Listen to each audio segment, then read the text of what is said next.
아멘. 할렐루야. 오중에도 변함없이 이른 새벽 주님 앞에 나와 예배하며 하루를 시작한 우리 모두에게, 또 영상으로 예배한 우리 모두에게 하늘의 평강과 위로가 가득하시기를 먼저 간절히 축원합니다. 오늘은 갈라디아서 1장 1절부터 24절의 말씀을 가지고 참된 복음 그리고 하나님 앞에 머무는 삶, 참된 복음 그리고 하나님 앞에 머무는 삶이라는 제목으로 하나님의 말씀을 증거하도록 하겠습니다. 오늘부터는 갈라디아서를 함께 보게 됩니다. 갈라디아서는 바울이 3차 여행 도중 마게도냐에 머물면서 고린도후서를 기록한 직후에 기록했다라고 성경학자들은 추정하고 있습니다. 갈라디아서는 특정인에게 보낸 서신이 아니라 갈라디아 지방, 즉 비시디아, 안디옥, 이고니온, 루스드라, 더베 등 여러 교회에 보낸 서신서다라고 할 수 있습니다. 바울의 1차 전도 때 세웠던 교회에 율법주의자들이 침투하여서 율법 준수를 강요하며 교인들을 미혹하는 일이 그렇게 발생하게 되자 왜곡된 복음의 진리를 바로잡고 자신의 사도권을 변증하여서 자신이 전한 복음의 온전성을 확증하기 위해 기록한 것이다 라고 이야기하고 있습니다. 갈라디아서의 핵심 주제는 율법의 역할, 또한 믿음으로의 구원, 성도의 자유라라고 할 수 있습니다. 특별히 오늘 살펴볼 갈라디아서 1장은 갈라디아서의 서론으로서 문안 인사와 더불어 지필의 동기를 다루고 있습니다. 오늘 본문에서는 바울은 자신의 사도직에 대해서 논증을 강력하게 하고 있으며 거짓 복음을 쫓기 시작한 갈라디아 교인들에 대해서 책망을 하고 있습니다. 이어서 바울은 자신이 전한 복음과 자신의 사도권의 신적인 권위를 주장하기 위하여서 자신의 회심의 사건과 그 이후 초기 행적에 대한 이야기를 서술하고 있습니다. 이러한 내용을 나눌 본문은 크게 세 부분으로 나누어 볼 수 있습니다. 먼저 1절부터 5절은 문안 인사에 대한 이야기를 다루고 있으며 6절부터 10절은 복음을 왜곡한 자들에 대한 책망을 다루고 있습니다. 또한 11절부터 24절은 바울이 사도로 부르심을 받음에 대한 그 이야기를 다루고 있습니다. 그런 본문의 말씀을 통하여서 하나님께서 이 새벽 우리에게 주시는 그 말씀은 무엇인지 함께 나누고 기도의 제목을 삼고자 합니다. 첫 번째입니다. 하나님 앞에서 분명한 정체성이 있어야 합니다. 하나님 앞에서 분명한 정체성이 있어야 합니다. 오늘 본문 1절은 이렇게 시작합니다. 사람들에게서 난 것도 아니요 사람으로 말미암은 것도 아니요 오직 예수 그리스도와 그를 죽은 자 가운데서 살리신 하나님 아버지로 말미암아 사도된 바울은 이라고 이야기하면서 본문이 시작되고 있습니다. 바울은 이렇게 자신을 소개함에 있어서 자신의 사도됨은 사람에게서 났던 것이 아니고 오직 예수 그리스도와 그를 죽은 자 가운데서 살리신 하나님으로부터 말미암았다라고 그렇게 이야기합니다. 또 오늘 보면 15절에서도 이렇게 이야기합니다. 그러나 내 어머니의 태로부터 나를 택정하시고 그의 은혜로 나를 부르신 이가 라고 이야기합니다. 또한 보면 12절도 이렇게 말합니다. 이는 내가 사람에게서 받은 것도 아니요 배운 것도 아니요 오직 예수 그리스도의 계시로 말미암은 것이다 라고 그렇게 말하고 있습니다. 이것이 바로 바울이 하나님 앞에서 가졌던 분명한 정체성이었습니다. 세상 가운데 그 복음을 전함에 있어서 그가 가지고 있었던 정체성은 바로 이것이었습니다. 즉 무엇이냐? 세상의 그 어떠한 걸로부터 온 것이 아니라 오직 하나님과 예수 그리스도가 나를 택하셨고 나를 부르셨기에 내가 그 복음을 전하는 그 사도의 사명을 감당한다라고 그렇게 분명하게 밝히고 있습니다. 어쩌면 이것이 바울이 자신의 사명을 온전히 감당할 수 있었던 핵심 이유였다라고 할 수 있습니다. 즉 그 무엇으로부터 온 것이 아니라 하나님께서 나를 택하셨기에 하나님께서 나를 부르셨다라는 그 확신이 그 가운데 있으며 그것이 자신의 복음 전파에 있어서 시작이 되었기 때문에 그는 힘들고 어려웠던 상황 가운데서도 지치지 않고 넘어지지 않고 그 사명을 온전히 감당할 수 있게 되었던 것입니다. 즉 바울은 자신의 부르심에 대해서 오직이라는 단어를 통하여 그 부르심이 하나님 한 분부터였음을 분명하게 말씀하고 있습니다. 자신의 의로 자신의 생각으로 자신이 사도로 선 것이 아니라 오직 하나님께서 자신을 불렀기 때문에 내가 이 사명을 감당하고 있으며, 내가 전했던 그 복음 또한 그 어떠한 것으로부터 왔던 것이 아니라 하나님께서 복음을 깨닫게 하셨기 때문에 내가 그렇게 전하고 있었다라고 말하고 있는 것입니다. 여기서 오직 하나님께서 자신을 부르셨고 하나님께서 가르치셨다라고 말하는 것은 모든 것이 하나님으로부터 왔음을 분명히 이야기하고 있는 것입니다. 이것이 하나님 앞에서 우리의 정체성이 되고 또 부르심이 되어야 하는 것입니다. 이것이 분명하면 우리의 믿음의 삶 가운데 흔들림이 없게 됩니다. 이것이 분명하고 확신이 있다라면 우리의 삶 가운데 힘들 수는 있지만 좌절하거나 넘어지지 않고 우리에게 주신 사명을 끝까지 감당할 수 있게 되는 것입니다. 교육 목사 시절에 또 서교회에서 목회를 하면서 교육 전도사님들과 어떤 이야기할 기회가 있고 또 면접을 했던 기회가 있었습니다. 그런 이야기 중에 나는 주제가 중에 하나가 무엇이냐, 왜 목회를 하게 되었느냐라는 어떠한 그런 질문 또는 주제였습니다. 이에 대해 대부분 대답은 하나님께서 부르셨기 때문이다라는 그러한 대답을 듣게 됩니다. 그러면 다시 한번 저는 묻습니다. 진짜요? 라고 물으면서 저는 잘 모르겠는데요? 라고 그렇게 이야기하면서 쳐다보면 가우뚱 저를 다시 바라보게 됩니다. 그럴 때 제가 이렇게 이야기합니다. 부르심은 지극히 주관적인 일이지만 정말 부르심을 받았다라면 삶을 통해서 증명되어야 된다라고 그렇게 함께 나눈 기억이 있습니다. 그러면서 부르셨기 때문에, 하나님께서 우리를 부르셨기 때문에 우리는 겸손해야 되는 것이고, 하나님께서 우리를 부르셨기 때문에 우리는 담대해야 하는 것이고, 하나님께서 우리를 부르셨기 때문에 우리는 인내해야 하는 것이고, 하나님께서 우리를 부르셨기 때문에 힘이 들고 어려운 상황 가운데 있을지라도 기쁨으로 그 일들을 감당해야 된다라고 그렇게 이야기했던 기억이 있습니다. 왜 그럴까? 하나님께서 부르셨기 때문입니다. 우리의 삶 가운데 필요한 것이 바로 이것입니다. 하나님께서 우리를 택하셨고 부르셨기에 우리는 하나님의 자녀가 되었으며 이 새벽 이 자리에서 하나님을 예배하고 있는 줄 믿습니다. 우리의 정체성은 바로 하나님으로부터 난 자유, 우리는 하나님으로부터 인해 서 있는 자인 줄 믿습니다. 그렇기에 우리는 모든 일에 있어서 담대하게 또 주눅들지 않고 나아가야 하는 것이고, 그렇게 하나님께서 우리를 부르셨기에 우리는 겸손하게 모든 일들을 감당해야 되는 것이며, 하나님께서 우리를 부르셨기에 우리는 기쁘고 즐겁고 감사하게, 또 하나님께서 부르셨기에 묵묵하게 인내하며 사명을 감당하며 살아가는 것, 그것이 바로 우리의 모습이 되어야 하는 줄 믿습니다. 바라는 것은 오늘 하루도 하나님께서 나를 부르셨음을 온전히 믿고 주어진 삶의 자리에서 부름받은 자로서 기쁨으로, 감사함으로, 담대함으로, 또 겸손함으로 온전히 주신 사명을 감당하며 나아가는 우리 모두의 삶이 되시기를 간절히 축원합니다. 두 번째입니다. 오직 믿음으로 구원을 받습니다. 오직 믿음으로 구원을 받습니다. 오늘 보면 6절부터 10절은 복음을 왜곡한 자들에 대한 경고를 다루고 있습니다.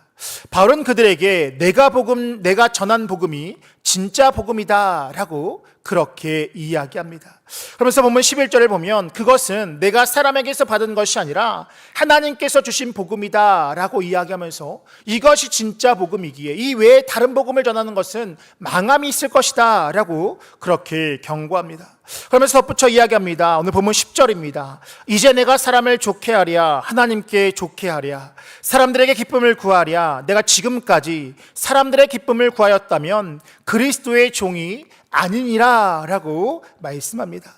이 말씀을 했던 그 이유, 또 그 배경을 보면 이렇습니다. 바울이 사람들로 하여금 간편한 복음의 개념을 들어서, 즉 행위가 아닌 믿음으로 구원에 이른다라고 그렇게 복음을 전파하게 됩니다.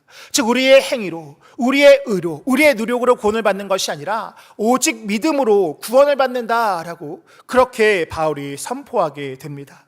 율법주의자들은 그들의 입장에서 보면 율법을 행하지도 않고 믿기만 하면 구원을 받는다라는 교리가 보다 쉽기에 사람들을 미혹하게 되고 구원을 값싼 것으로 전락시켰다라고 이야기하는 것입니다. 율법으로 얽매였던 그들에게 바울은 그것이 아니라 하나님께서 내게 말씀하셨고 예수 그리스도가 나를 깨닫게 하셨는데 그러한 행위로 구원을 받는 것이 아니라 오직 믿음으로 구원을 받는다라는 이 복음의 진리를 깨닫고 그렇게 전했을 그때에 많은 율법자들이 했던 이야기가 무엇이냐, 그것은 진짜 복음이 아니다라고 이야기하면서 오히려 그렇게 전함을 통하여서 너의 세력을 넓히려고 하는 것이 아니냐, 많은 사람들에게 인기를 누리려고 하는 것이 아니냐라고 그렇게 도전했던 것입니다. 이에 대해서 바울은 무엇이라 이야기하느냐, 나는 사람들에게 잘 보이려고, 사람들에게 기쁨을 주기 위해서 한 것이 아니라 하나님께서 그렇게 말씀하셨고 하나님께서 그렇게 계시하셨기 때문에 나는 그와 같이 전했던 것뿐이다 라고 그렇게 이야기합니다. 본문 12절은 이 모든 것이 예수 그리스도의 계시로부터 왔다라고 그렇게 말하면서 그렇기에 내가 말한 복음 외에 다른 복음은 없는 것이고 그 외에 다른 복음을 전하면 저주를 받을 것이다 라고 그렇게 선포했던 것입니다. 오늘 본문 9절입니다. 우리가 전에 말하였거니와 내가 지금 다시 말하노니 만일 누구든지 너희가 받은 것 외에 다른 복음을 전하면 저주를 받을 것이다 라고 그렇게 경고하고 있는 것입니다. 은혜의 정의를, 은혜의 어떤 그 단어의 정의를 보면 거저 받는 것이다 라는 의미를 갖고 있습니다. 즉 거저 받았기 때문에 은혜입니다. 행위로 인한 구원은 은혜가 아니라, 행위로 인한 구원이 이루어진다라면 그것은 은혜가 아니라 보상이다라고 할 수 있습니다. 더 나아가서 율법을 온전히 행해서 구원을 받을 수 있는 사람은 단 한 사람도 없다라는 것을 우리는 잘 알고 있습니다. 오히려 율법을 통하여서 스스로 구원을 받을 수 없음을 깨닫게 되고 그렇게 주의 은혜를 구하게 되는 것이다라는 것, 이것이 바로 율법이 가진 하나의 기능이다라는 것을 우리는 잘 알고 있습니다. 그렇기에 사도 바울은 에베소서 2장 8절과 9절에서 이렇게 얘기합니다. 너희는 그 은혜에 의하여 믿음으로 말미암아 구원을 받았으니 이것은 너에게서 난 것이 아니요 하나님의 선물이라. 행위에서 난 것이 아니니 이는 누구든지 자랑하지 못하게 하려 함이니라 라고 말씀하고 있습니다. 이와 같이 구원은 행위가 아니라 믿음으로부터 우리에게 주어지는 하나님의 선물인 줄 믿습니다. 그렇기에 구원은 은혜인 것이고 그렇기에 그 구원 앞에서 우리가 취할 수 있는 유일한 방법은 감사를 고백하는 것뿐인 줄 믿습니다. 바라는 것은 오늘도 우리에게 그 구원을 허락하신 주님께 감사하며 우리에게 거저 주신 그 은혜를 누리며 더 나아가서 그 은혜를 전하며 살아가는 우리 모두의 삶이 되시기를 간절히 축원합니다. 끝으로 하나님 앞에 머무르는 인생이 되어야 합니다. 하나님 앞에 머무르는 인생이 되어야 합니다. 오늘 보면 15절부터 18절은 이렇게 이야기합니다. 그러나 내 어머니의 태로부터 나를 택정하시고 그의 은혜로 나를 부르신 이가 그의 아들을 이방에 전하기 위하여 그를 내 속에 나타내시기를 기뻐하셨을 때에 내가 곧 혈육과 의논하지 않고 또 나보다 먼저 사도된 자들을 만나려고 예루살렘으로 가지 아니하고 아라비아로 갔다가 다시 다메섹으로 돌아갔노라. 그의 3년 만에 내가 게바를 방문하려고 예루살렘에 올라가서 그와 함께 15일을 머무는 동안이라고 그렇게 말씀하고 있습니다. 이 말씀은 우리가 잘 알고 있는 다메섹 도상에서 그 사도 바울이 예수님을 만난 그 이후에 그가 바로 예수 그리스도의 복음을 전했던 것이 아님을 이야기하고 있습니다. 그는 바로 복음을 전했던 것이 아니라 약 3년간 하나님 앞에 머무는 시간을 가졌었습니다. 바울이 머물렀던 아라비아에는 바울에게 복음을 가르칠 사람이 없었습니다. 학자들은 이 아라비아가 어디냐라고 그렇게 학설이 나누고 논쟁이 있지만 이곳에 대해서 많은 학자들이 동일하게 얘기하는 것은 무엇이냐? 예루살렘과 반대되는 곳. 다르게 표현한다면 바울에게 영향을 미칠 수 있는 사람이 없는 곳이다 라고 이야기합니다. 즉 바울이 이렇게 이야기한 것은 무엇이냐? 내가 받았던 그 복음은 사람들로부터 의해서 받았던 것이 아니라 오직 하나님의 절대적인 주권 아래에서 그 하나님께서 나를 깨닫게 한 것이고 내가 그 복음을 전하는 것이다 라고 그렇게 증거하기 위하여서, 그렇게 증명하기 위해서 그는 그렇게 이 이야기를 그들에게 전하고 있는 것입니다. 결국 그 시간 동안 바울은 사람을 의지했던 것이 아니라 내가 다메섹 도상에서 그 예수를 만났을 그때에 베드로와 그 먼저 사도된 자들을 만나서 그들로 인하여서 나의 사도됨을 증명되었던 것이 아니라, 그는 그 시간을 앞서서 먼저 사람을 의지했던 것이 아니라 하나님 앞에서 자신을 돌아보고 또 예수 그리스도의 복음의 계시를 묵상하고 더 나아가서 예수님을 만나는 시간, 또 그 시간을 통하여서 복음의 진리를 깨닫는 시간을 먼저 갖게 되었던 것입니다. 이와 같이 하나님 앞에 머무는 시간을 통하여서 그는 복음의 진리를 온전히 깨닫게 되었고 더 나아가서 복음을 전하는 그 자리에 이르게 되었던 것입니다. 우리에게도 이와 같이 하나님 앞에 머무는 시간이 필요합니다. 왜냐하면 하나님과의 만남은 나와 하나님과의 1대1의 관계 속에서 이루어지기 때문이다라는 것입니다. 누가 무엇이라 이야기하고 누가 무엇이라 이야기하는데 이런 것들을 넘어서 내게 말씀하시고 깨닫게 하시는 그 은혜가 반드시 내 안에 있게 된다라는 것입니다. 우리가 설교를 듣고 또 기도 부탁을 하고 상담을 하고 여러 가지의 상황들을 통하여서 또 좋은 책들을 읽음을 통하여서 하나님의 은혜를 깨닫는 어떤 그런 시간들이 있지만, 더 정확하게 된다면 그것은 하나의 참고가 될 뿐이며, 내가 하나님 앞에서 묻고 내가 하나님 앞에서 머무는 그 시간이 있을 때에 진정 하나님을 깊이 있게 만나는 역사가 우리의 삶 가운데 주어지게 된다라는 것입니다. 누가 만났던 그 이야기가, 누가 만났던 어떤 간증이 나의 얘기가 되는 것이 아니라 내가 하나님 앞에 깊이 있게 머무는 그 시간들을 통하여서 하나님께서 내게 말씀하시는 그 말씀, 하나님에게 내 앞에 허락하신 그 하나님의 은혜를 경험할 때에 진정 우리의 믿음은 그 누구로 인하여서, 그 어떠한 상황으로 인하여서 흔들리지 않는 견고한 믿음으로 세워지는 역사가 우리의 삶 가운데도 이루어지게 된다라는 것입니다. 여기서 중요한 것이 무엇이냐? 바로 하나님의 말씀이다라는 것.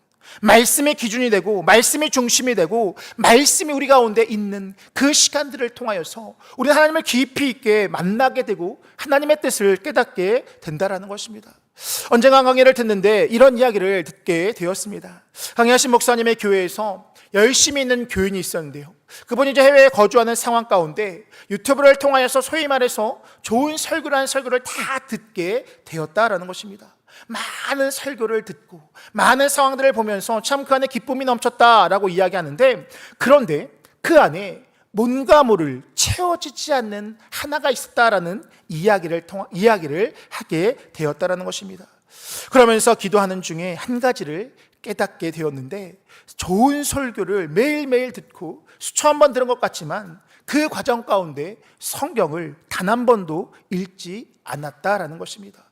목사님의 설교는 들었지만 하나님의 직접적인 말씀을, 성경을 읽지 못했다라는 것. 누구를 통하여 하신 그 말씀이 아니라 정말 그 부분의 표현대로 하면 하나님께서 직접 하신 설교 말씀을 듣지 못하고 목사님들의 설교만 듣다 보니까 그 안에 무엇인가 모른 채워지지 못하는 그 부분이 있었다라는 어떤 그런 이야기를 하게 되었다라는 것입니다. 이후 성경을 읽으면서 하나님 앞에 나아가게 되었을 때에 하나님의 말씀인 설교 말씀을 들으면서 들음에 그쳤던 것이 아니라 그 말씀을 가지고 성경 안에서 다시 한번 하나님 앞에 머물 때에 더 큰 은혜와 더 큰 채워짐의 어떤 역사가 그 가운데 있게 되었다라는 이야기를 듣게 되었습니다. 설교 말씀이 중요합니다. 그런데 하나님의 말씀은 더 중요한 줄 믿습니다. 더 나아가서 그 말씀을 묵상하고 그 말씀을 가지고 기도하며 하나님 앞에 집중하며 나아갈 때에 하나님의 말씀이, 세미한 주님의 음성이 우리 가운데 들리게 되는 줄 믿습니다. 말씀을 들음이 끝이 아닙니다. 말씀을 읽음이 끝이 아닙니다. 말씀을 듣고 읽었다라면 이제는 그 말씀을 붙잡고 묵상하며 하나님 앞에 기도하며 하나님 앞에 머무는 시간이 우리 가운데 반드시 있어야 할 줄 믿습니다. 그럴 때에 하나님을 깊이 있게 만나는 역사가 있게 되는 것이고, 그 누가 뭐라고 하더라도 흔들리지 않는 하나님을 깊이 있게 경험하는 역사가 우리의 삶 가운데 주어지게 될 줄 믿습니다. 더 나아가서 그 만남이 있을 때에 우리의 믿음이 흔들리지 않는 것이고, 그 깊은 만남 가운데 하나님의 놀라운 역사가, 하나님의 능력이 우리의 삶 가운데 주어지게 되는 줄 믿습니다. 바라는 것은 말씀 안에 거하고 듣고 묵상하고 기도함으로 하나님 앞에 머물을 통하여서 하나님의 마음과 뜻을 깨닫고 주어진 삶 가운데 그 능력을 경험하며 나아가는 우리 모두의 삶이 되시기를 간절히 축원합니다. 기도하겠습니다.